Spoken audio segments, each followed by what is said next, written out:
It's the Locked On Podcast Network, your team every day. This episode is brought to you by Disney Plus. Disney Plus, Hulu, ESPN Plus. Stream all your favorites with the Disney Bundle. Disney Plus has Loki and Luca. On Hulu, watch originals like American Horror Story and 9 Perfect Strangers. And ESPN Plus has every match of Spain's thrilling La Liga. Get the Disney Bundle today for only $13.99. Includes Hulu ad-supported plan. Access content from each service separately. Terms apply. See thedisneybundle.com for details. You're Locked On Flyers, your daily podcast on the Philadelphia Flyers. Part of the Locked On Podcast Network, your team every day.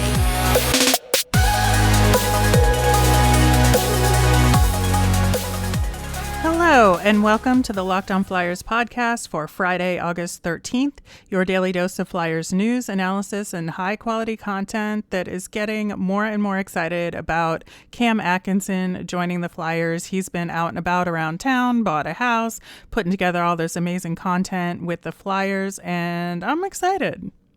Follow the podcast on Twitter at Locked On Flyers to keep up to date on all the Flyers news, episodes, all that fun stuff. You can also email the show at lockedonflyers@gmail.com. I am your host, Rachel Donner. You can find me on Twitter at rmiriam. You need more hockey news, and Locked On NHL is here to fill the gap. It's our daily podcast on everything happening in the league. Subscribe and listen each day for a quick look at the biggest stories and game recaps every day. Subscribe to Locked On NHL today wherever you get your podcast, and you can catch me on the show every Friday. Today, we are going to bring you more of my conversation with analytics expert Chris Watkins, and I'm especially excited about today's portion of the conversation because we are talking about positionless hockey, which is one of my favorite things, and I think it's where hockey should be headed, and I think he does too, so look forward to that part of the conversation. And then, of course, I will have a gritty thing of the week at the end of the show. Locked On Flyers is available on Apple Podcasts, Spotify, Odyssey, wherever you are listening right now. So hit subscribe and you'll get all of our episodes here on the Locked On Sports Network. All right, so real quickly, before I get into more of my conversation with Chris Watkins, just a little update. There isn't really an update on the Travis Sanheim contract yet. And as we know, that is one of the few players who have arbitration looming. And for Travis Sanheim, that is on August 26th. But hopefully we will get some good news on that pretty soon. And with that, let's head into the rest of my conversation with Chris. So, like I said at the beginning, you are definitely known for having strong opinions about statistical trends and looking at contract amounts versus actual value. Are there any particular players from this offseason that you especially love their contract or hate their contract? Or is there somebody from past seasons that you're like, yep, I was right, that was a bad contract? Yeah. I'm trying to remember because like literally every single time I do get one right, I'm happy to dig into my archives and post how right I was. And you do that, and I love it every time. And to be fair, the reason why I do that is not necessarily, yes, I like to toot my own horn, but it's because oftentimes I get it wrong often enough, and people like to point out when I get it wrong that there are times where I'm like, okay, I have to go against the grain here because I just really don't believe that this is this is a good deal for this player. And when I do get it right, I do have to just sort of toot my own horn in that situation.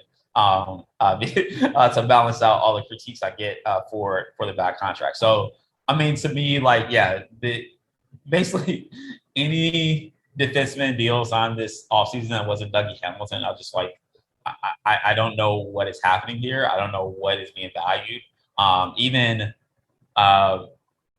Hamilton's deal is it's not a fair value deal. He's not going to be a $63 million player or whatever the exact number is he signed for the entire length of that deal. So he won't be worth $9 million even 4 or 5 years from now. But for what a good number one defenseman does for a team like New Jersey, who my numbers, as I said, it was actually really good secretly last year in terms of the underlying metrics, especially for a lot of the good young players that they have. That one was a good deal for them in terms of what they're trying to do. I'm a little bit more skeptical than most on the Cale Makar deal, and not because I don't think Cale Makar is one of the top defensemen in the league, but just all of my data suggests that defensemen who start off that well, a perfect example is like Mike Green, who's like scoring like 30 goals a game, 30 goals a season in his like first couple of years, and just sort of fell off. Like normally because defensemen actually age a little bit faster than forwards, and that's like counter to the narrative where defensemen take longer to develop. That data doesn't show that that's the case. My bigger concern about that is like they're paying for the best version of Cale Makar, and they probably won't get that player again. So I'm a little bit skeptical of that. As far as like the other big contracts or whatever, I mean, in terms of forwards, I'm trying to remember who really got paid as a forward this year that early on. I mean, my general take is that forwards are worth like, $3 or $4 million over an equivalent defenseman. So I don't really remember too many on their bat. And then like anything that Seattle did this offseason, I was not for whatsoever. I just don't understand what they were trying to do. If they felt that teams were smarter this time, as opposed to the last time. But yeah, like anything that Seattle tried to do just didn't make any sense to me whatsoever. The Cale Makar contract in particular seemed to be the best of those defenseman contracts, just based on current talent level and skill versus term, against some of the other ones, like the Seth Jones contract especially just seemed way overinflated. And then you have Werenski, who needs to just make a skidge more than Seth Jones, as kind of, I don't know if that was retaliatory or not, but it kind of felt it. Yeah, exactly. This is like this guy stayed around, so we're going to give him like crazy money. It's like, okay, like that's fine. But I'm not sure that's the best way to build a team. And I want to say like that's often the biggest the two biggest things. I have a lot of critiques of NHL GMs, as you know better than anyone. But the two biggest things I always like critique are like paying for past performance, which is one thing, where a player might have been good a couple of years ago, or might have been the outstanding player, might have won awards in the past, but that doesn't really indicate where they're going. And oftentimes teams will ignore when a player is doing worse than what their reputation suggests and says, well, we expect them to bounce back. And it's like, okay, going back to what I said about what is the underlying reason why this player is better or worse than they were last year. If you're just looking at, well, they scored a lot of points or the WAR is higher, but you don't really have the context as to why that's happening, then you're overpaying for a Darnell Nurse who, scored 15 goals last year, but on, basically double his like career shooting percentage. Like, did you see anything in Darnell's game to suggest that he's a better scorer, or did he just get lucky and play against a bunch of very bad goalies? And the answer to that is yes. So how do you sort of balance that out? And so I always think that part is it. And then also the other part of just like, I don't understand how the negotiations go, because, for like a Zach Werenski, it's like, okay, well, gave the guy the term that he wanted, which is, all of the years plus all of the money plus all of the no trade clause. Like, in what situation did you as a GM get any concessions from the player to at least give yourself an out, to at least like make it a more palatable contract, to make it easier to trade in the future, anything of that nature? And I rarely ever see that sort of give and take, which you would expect from a normal, like equally sided negotiation. So that's just always hilarious to me. Yeah, I'm always very curious about what goes on behind the scenes on these things and how they're using data to negotiate from the player agent side of things versus the team side of things. The NHL is in its off-season, but there is still time to decide what sports bets you're thinking of making all summer long. And the perfect place to go for that is to our friends at betonline.ag. BetOnline is the fastest and easiest way to bet on all your sports action. You've got baseball, golf, MMA, UFC, so many other sports are happening right now. So before that next pitch or tee-off, head over to betonline.ag to check out all the latest sporting news, sign-up bonuses, and contest information. You can also get real-time updated odds and props on almost anything you can imagine. BetOnline has you covered for all the news, scores, and odds. It's the best way to place your bets, and it's free to sign up. Head to the website or use your mobile device to sign up today and receive your 50% welcome bonus on your first deposit. BetOnline, your online sportsbook experts. David Harrison here, the Locked On Washington Football Team podcast, celebrating with you a 21-grain salute to a less boring sandwich thanks to Dave's Killer Bread. I don't know about you guys, but when I eat pizza, I eat it for the toppings, not the crust. And when I eat a sandwich, it's for what's inside the bread, not for the bread. But when I throw a sandwich on 21 whole grains and seeds, thin sliced bread from Dave's Killer Bread, it is the epitome of addition by subtraction. That thin sliced bread lets me focus on what's inside the sandwich, but also adds to the sandwich with killer taste, killer texture, killer nutrition, a subtle sweetness, and a seed-coated crust. Dave's Killer Bread is America's #1 organic bread for a reason. It tastes so stinking good. Dave's Killer Bread is made with the highest quality organic and non-GMO ingredients and is power-packed with whole grains, fiber, and protein. Visit daveskillerbread.com to learn more and look for Dave's Killer Bread in the bread aisle of your local grocery store.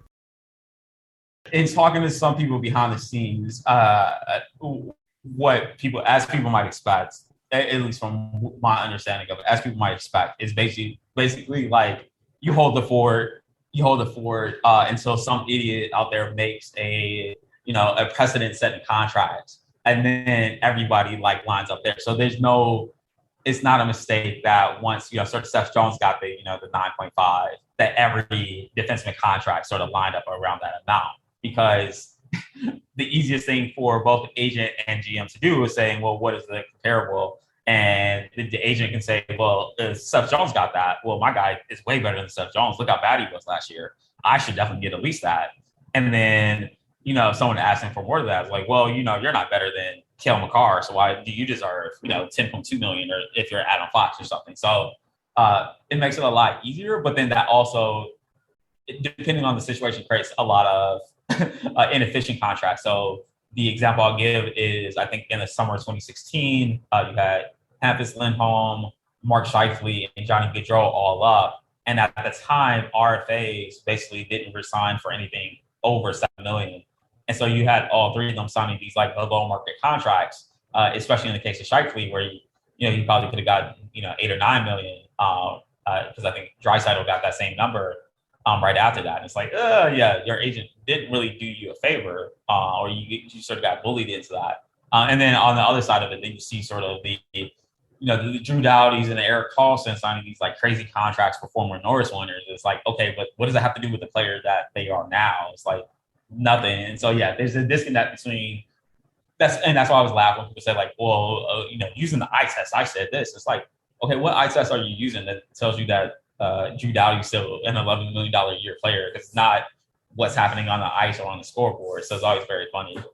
We're going to switch gears a little bit and talk about one of my personal favorite things, which I know you love as well. So I'm so excited to talk to you about it. I see the future of hockey in terms of the skaters as being positionless, and it'll all be situational and system-based. Yeah. So how do you see that working in practical terms? And then what are the benefits analytically and watching the game from an entertainment perspective? Yeah, no, it's a good question. And the way I often try to frame the discussion and try to explain it to people is like, when it came to basketball, especially 20 years ago, I think there was some stat, and I think it's made up, but no one has countered it. But basically the stat was the percentage of American men that are over 7 feet tall that have played in the NBA at some point in time is like 20%. So like you have just like regardless of how talented you are, if you're over 7 feet tall, you will have played in the NBA at some point in time in your life. Like that basically was what the stat was. And I forget what the exact number is, but it's pretty close. So that was just the mindset, which is like, we just need someone tall to be able to play. And, it doesn't matter if they're good or skilled. They just need to be tall. And at that time, that was justified. You just had bigger players at the time, and you needed bigger people to guard them and play against them. And then as the NBA transitioned into more of a skill-based game, those less talented players that just happen to be tall were sort of of the game, and you replace that unskilled player with a skilled smaller player, which made the game more exciting, and then also sort of exacerbated their decline. Because now not only are those skilled players less useful, they're actually detrimental because, if I'm Steph Curry, there's big, slow guys in front of me, I'm going to score like 1 billion points. and so in basketball, they talk about playing guys off the floor, particularly in the playoffs, where you can do matchups and do one-on-ones and sort of isolate bad players. Hockey doesn't have that same dynamic, especially in terms of the isolation. But you do see that example where if you have a very bad third pairing defenseman or third pairing overall, that's where the goals are going to come from in the playoffs. Basically, in the NBA, they figured that piece out and said, like, it's more important to get as many skilled players on the floor at once and then figure out the system and structure from there. I think hockey sort of has to take their approach. And to be honest, I actually think this summer will be a good precedent for it because of how outrageous the prices for defensemen are going. That teams are going to have to look elsewhere and say, is it worth to pay a Tucker Pullman or Neil Pionk or, whatever very bad defenseman Winnipeg rolls out next year, very top of the market dollars because we don't have any other options? Or should we consider a player like Mason Appleton or somebody else who's not getting playing time right now to maybe play on the back end or just get rid of the position of defense altogether because we can't afford to bring them in with our core of, forwards already locked in. So I think we'll start to see it now, but in terms of structure and all of that, I think the NHL will survive. Like from what I've seen in terms of the data and, listening to coaches about structure, I think they'll figure it out. Like if you get 5 guys out there and they score a lot, then the coach will take a lot of credit for that and it will work out. It's coming and actually sooner than I thought just because of how crazy the defenseman market was this year. Yeah, I think that's a good point about the defenseman market and how that could affect it. I've been thinking of it more in terms of how teams have started to run power plays a little bit with a 5-forward power play every so often, which I think is amazing. And only really having a 2 defenseman power play on their PP2 units for the most part. So it's creeping in that direction, at least from a special teams perspective, but I can see more often than not players getting a quality defensive forward or a good 2-way player to throw out there instead of a defenseman eventually, and you'll have less specialization and then you can pay people less. So the funny part about that, this was, I did some research on this last year, basically saying like goalie pools are stupid, which I still agree. Goalie pools are stupid when you're down in soccer, for example. Instead of, you don't pull the goalie in soccer. I mean, you do that in like the very last minute, but after you like exhausted all other options. So you pull the goalie and do that. But before that, if you're down at halftime, so 45 minutes left in the game, you switch out a defensive player for an offensive player to score more, or vice versa if you're up. And so in that, or at least just like bringing a pressure player to increase your chances of scoring. And so like that just makes intuitive sense. You're down, you need to score more, you can increase your chances of scoring. So when I looked at like doing something similar in hockey, you sort of had like to create a whole simulation is a whole thing. But basically, like long story short, because you have a goaltender there, like even if you have like the worst defense in the world, you still have a goaltender there that's preventing like breakaways, scoring every single time. But because your offense is so much better, because let's say you do have 5 forwards out there when you're down with 18 minutes left in the third period, you have 5 forwards out there. Your offense is going to do so much better than the normal 3-2 setup that teams always have. And then the goalie will cover up for your defensive mistakes. And so what the data showed is like, even when you go to that approach, like the defense is a little bit worse. Yes, they definitely give up more goals, but not nearly as much as you do when you pull the goalie. But then you score way more. It's basically having a free power play like the whole entire game. And so if a team were to do it, for example, like some of the data shows, like if you did it for just the third period every time you're down, that's like 5 or 10 extra wins a year potentially for that team. And so there's an incentive to do it. It's just coaches and GMs are so conservative, like who is going to step up. It really has to be like a team like the Sabres last year, where it's like at the end of the season, they don't care. and they just have to throw something at the wall. But other than that, I really don't see it happening unless someone does it in like college first. It's just a really interesting thing to explore. And I just appreciate the work that you've done on it so far. Again, just because I'm such a huge fan of it. With the ever-increasing numbers of makes and models, it's now impossible for your local chain auto parts store to stock all the parts you need. Why endure often pointless or seemingly intimidating questioning and wait while the person behind the counter orders the parts on their computer, choosing the only brand their warehouse happens to carry? You have access to rockauto.com at home and in your pocket instead. Save tons of time and money by using rockauto.com. And they're a family business. They've been serving auto parts customers online for 20 years, so we know we can trust them. Go to rockauto.com to shop for auto and body parts from hundreds of manufacturers. They have everything from engine control modules and brake parts to tail lamps, motor oil, even new carpet. You can get everything you need in a few easy clicks delivered directly to your door. Best of all, prices at rockauto.com are always reliably low, and the same for professionals and do-it-yourselfers. Go to rockauto.com right now and see all the parts available for your car or truck. Write Locked On in their How Did You Hear About Us box so that they know we sent you. Amazing selection, reliably low prices, all the parts your car will ever need at rockauto.com. So you all know I am always here to talk about Built Bars. Built Bars are a soft protein bar, but they taste just like candy bars, and they are so delicious. There are so many amazing flavors to choose from, something for everyone, no matter what your taste is. And some of my personal favorites are their raspberry, the coconut, cherry barcia, salted caramel, which is delicious, mint brownie, cookies and cream, and German chocolate. But the best part is that they're healthy. Built Bar is great if you're looking to lose or maintain weight while indulging in a delicious treat. I don't know how they do it, but they're an amazing combination of being low calorie, low sugar, high protein, and high fiber. If you're on a special diet like keto, these will fit right in. So go to BuiltBar.com and use the promo code LOCKED15 and you'll get 15% off your next order.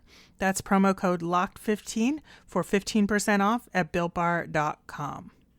Why not at the beginning of the third period just start 5 players if you're 2 goals down, right? Yeah, and I think the other thing is the other benefit to it is, I think of a player like Jerome McGinley, or even, to be honest, like Jacob Voracek, and like Alex Ovechkin. Like Ovechkin's not nearly the player he was, 5-10 years ago. Of course, who really is at that age, as I get up there as well. But a player like Jerome McGinley was actually still effective even later on in his career. A guy like Jaromir Jagr was still very, very effective even at the age of like 43, 44. But the thought process is if you're a skater and you're slowing down and you lost the stuff, you really can't do it. And it's like, yeah, well, what position on the ice has less requirements to be like a blazing skater? You still need to be able to like skate backwards and forwards. But Sergei Fedorov is one of my favorite players of all time, and that's basically what he did at the end of his career. And he basically was like a Norris caliber defenseman, even after at age 38. And so there's evidence that shows that even for players at the end of their career, forwards in particular, ones that can really score and have good shots, but just can't get to the spots that they need to get to, like there's a really great opportunity to still transition them to. This is what happens in the NBA as well. As players get older, they move down the positional spectrum. So if you were a point guard and then you get a little bit heavier and slower as you get older, but hopefully a little bit stronger, then you move up to shooting guards and so on and forth. And I think the same thing could happen in hockey as well. So I think even in the benefit of preserving like the legends of the game and giving them a few extra years to hang on, I think there's a clear-cut benefit to doing that as well. Yeah, I'm really excited for what could come in the next few years on this front. And maybe we won't have F's and D's attached to people. So just one last thing that's separate from the on-ice experience. I know you did some analysis on Black quarterbacks in football and the prevalence or lack thereof. And have you done any similar research into diversity on the ice or in front offices? Or is there any kind of research along those lines that you're looking to do? So that article in particular was actually a framework to discuss the lack of diversity on ice. So to give a quick summation, what I did was, in the NFL, for the first 75 years of the league, there was only like 1 or 2 Black quarterbacks in the history of the league. And then even in the past, like 20 years before like 2015, there were maybe only one or two in a given year, even though the league itself is 70% black. So, just statistically, you would be like, that's a very unlikely situation that this is purely because there aren't enough talented black quarterbacks to play in the NFL. And so in recent years, the NFL, decided that the stigma around having black quarterbacks didn't need to exist. And then you look in like two of the past three, and NFL MVPs are black quarterbacks, and 4 of the 5 top passers in the league are black quarterbacks and stuff. And so it was clear that there was a disconnect between the actual talent of the players available and their playing opportunities, given their skin color. And so I sort of looked at hockey players the same way, saying like, hey, is there a bunch of talent that's being missed by traditional evaluation methods in the NHL? Some of it is outright discrimination, some of it is lack of opportunity, the cost of the sport, the lack of support, things of that nature. So basically looking from the bottom up, from juniors and midget on down, all the way up to the professional ranks, and looking at scouting reports and trying to identify why are people consistently missing on this talent base. And basically came to a bunch of conclusions about how black athletes in particular, but even ones of Asian descent, of Latinx descent, are consistently passed over for inferior white players in that situation. And so, definitely a lot of interesting takeaways. The front office piece, I'll talk to a lot of people behind the scenes on that. That's even more dire, to say the least. So that piece, I don't even think I need to do research on that to tell people it's bad. But yes, it's pretty bad from the lack of women and just non-white men in front office positions and decision-making positions in hockey. They need to do a much better job on it, and I don't think anybody's really stepping up to the plate to do that. It's kind of disappointing, but just got to keep pushing forward and bringing attention to it. Absolutely. Yeah, the Flyers had a whole bunch of hires this past off season, and I was keeping my fingers crossed that maybe they'd go outside of the box a little bit there, but they did not under any circumstances. It was pretty traditional in terms of your typical hockey guys that got the coaching positions, et cetera. Right. But, we, like you said, we got to keep pushing forward and things will hopefully change for the better moving forward. Chris, thank you so much for joining me on the show. So much good information and good things to think about from a Flyers fan perspective going into next season and how we evaluate this team. Yeah, no, thanks for the invite. Was happy to chat. And we'll be interested to see how it plays out on the ice. Where can people find you on the internet? If you are very bored and want to see a lot of fighting and arguing on Twitter, you can find me at yellow_pinato, PINYATO, on Twitter. I am in the process of apparently making a site. We will see how well that goes and how much time my daughter affords me to do that. But I'm going to start posting some stuff up there for data and stats and some takeaways from a team-to-team basis. So be on the lookout for that. Well, excellent. Thanks again. Yes, thank you. All right. So wrapping up with our gritty thing of the week, there were a couple of good moments this week with gritty that I thought I'd share. So the first one is Fool and the Gang from Twitter. And man, I just love when Gritty gets his dance on at a concert and just doing his thing. It was really fun to watch. And then the other one, which is related to the Cam Atkinson note I had at the top of the show, where Cam Atkinson is just going around town and they're shooting promotional content and it's all kinds of fun. And Gritty, I think, made the most of it by wearing a t-shirt that had the picture of Cam Atkinson wearing the Gritty t-shirt. So it was a little bit of a Gritception going on there. And going to be such a delight seeing them interact over the course of this season. So thanks for listening to today's show. We'll be back again on Monday, and I'm excited for the conversations we'll be having next week. We've already talked about Rasmus Ristolainen this past Monday with Joe Yerdon, and we have another great conversation coming up where we're going to learn all about Ryan Ellis from an expert in Nashville, so that'll be great. As a reminder, I always want to hear from you. Send in mailbag questions via Twitter at LockedOnFlyers, or you can email the show at lockedonflyers@gmail.com. I'm Rachel. Once again, I'm on Twitter at rmiriam. Thanks for listening, and have a great weekend. Betting on the NHL doesn't have to be a guessing game if you listen to the Locked On Bets podcast hosted by your boy Q and handicapping expert Lee Sterling. Get daily picks, blowout specials, wrong team favored picks, and Lee Sterling's lock of the day. Follow the Locked On Bets podcast brought to you by betonline.ag wherever you get your podcasts. The Warriors refuse to leave the past in the past. Here's what our local experts are locked on today. The Chicago Bears say that their rookie quarterback Justin Fields will play in Chicago's second preseason game despite an injury scare. How worried is our local expert Lauren Cox? Watch Locked On Bears today on YouTube to find out. In an interview posted on Bleacher Report, former Golden State Warriors teammates Kevin Durant and Draymond Green blamed management for the fallout from an argument that was largely seen as the reason that Durant left the team in 2019. Our local expert Wes Goldberg has the details on that, plus the NBA's Christmas Day schedule. Today on Locked On Today, host Peter Bukowski continues his look around the NFL. Listen for previews of the Cardinals, the Chiefs, and a special look at how the Bucs are preparing to ward off the dreaded Super Bowl hangover. That's on Locked On Today. Local experts on the biggest stories. It's the Locked On Podcast Network, your team every day.